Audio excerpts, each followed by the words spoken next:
Hey there, this is Professor Pete. This is an updated version of the Yamaha proficiency preparation. There have been some updates here that make it even easier for you, so I think that's good news. So let me go through the steps here, and hopefully this will be greatly helpful and make our proficiencies move along a lot quicker. So first of all, you come in, and the first button you need to hit is to the left of the screen. It has the word data on it. You're looking for display access data, all right? You have to memorize that. When you come in, you have to be able to know where that is. We shouldn't be fishing, where is that button? It's over here to the left, data first. The reason why you're going to want this is that it's going to access this SIM card or whatever it is and pull up really helpful stuff for you. Some students are trying to recall from a hard drive, and this has not been updated. I wouldn't trust that personally. Come in, hit the data. You're looking for the screen that says load. It's down here. If it does not say load, there are two things you can do.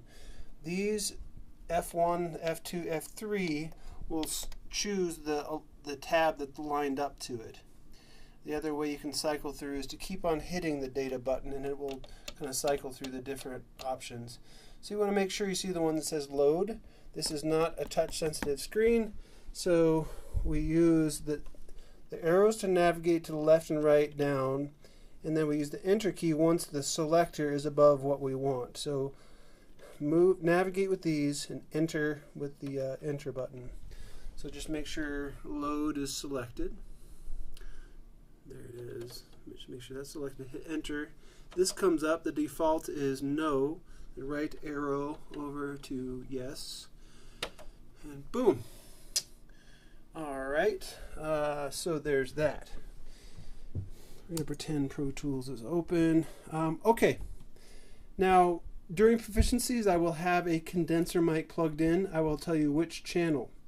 If I say channel 5, you'll have to get signal into channel 5 on the meter bridge. The first thing you want to do is to see what is being metered. These green lights indicate that I am indeed metering 1 through 24. If the light is down here, now it's metering other things, 73 through 96. And so as much as you turn up the preamp, you'll never see sound showing up on the meter because you've told it to meter elsewhere. So just make sure you select layer 1 through 24, or you indicate here what you want to meter. Alright, so go to channel 5.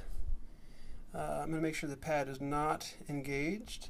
Make sure phantom power is engaged. I'll turn phantom power off on the channels that don't require it. And probably turn the preamp up, I don't know, 75-80% is my guess. And then I would be seeing sound on the meter bridge. This console, the sound going to Pro Tools currently is pre-fader, so I do not need to pull up this fader. It doesn't care if I do this or not. Pro Tools will be recording the same level. The only thing that's going to change it is the level of gain, the sound coming into the console. We'll be changing that. In prior videos, we pointed out that once we select channel 5, that this blue area is the channel strip for that channel. So just make sure direct is active. When we loaded up data, it should have hit that button for you. But if this is not pushed for some reason, the Yamaha channel 5 will not go over to Pro Tools. This direct out is what connects the Yamaha to Pro Tools in terms of getting sound from the microphone to Pro Tools. Alright, let's pretend we got sound in to the computer. There's a separate video telling you how you should do your Q mix. Take a minute to watch that. It should be 45 seconds, not 3 minutes or 4 minutes of setting up Q mix, okay?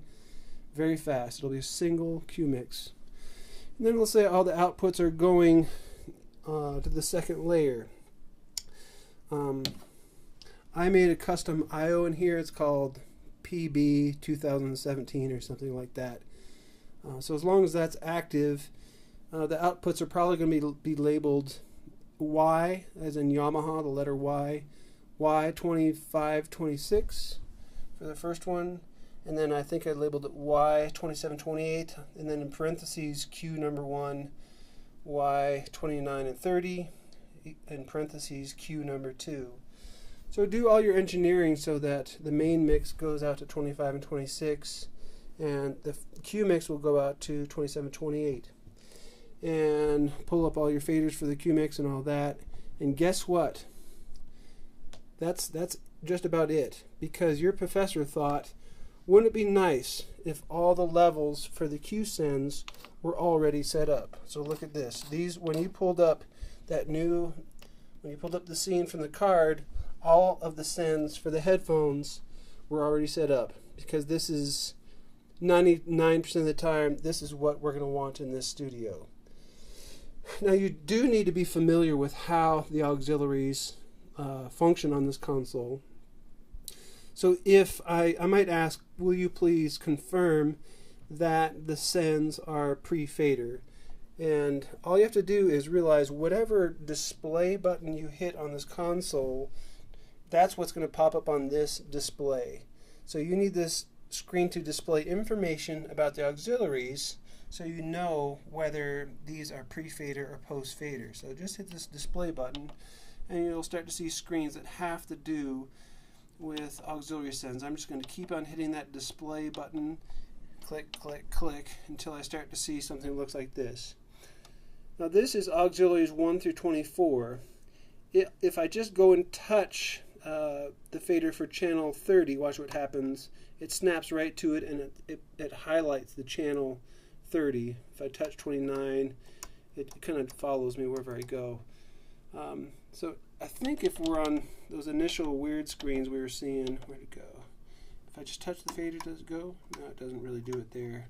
So you at least have to get over to where you start to see the circular knobs and stuff, then touch the channels you're interested in. It'll show you which ones are pulled up and whether they are pre-fader or post-fader.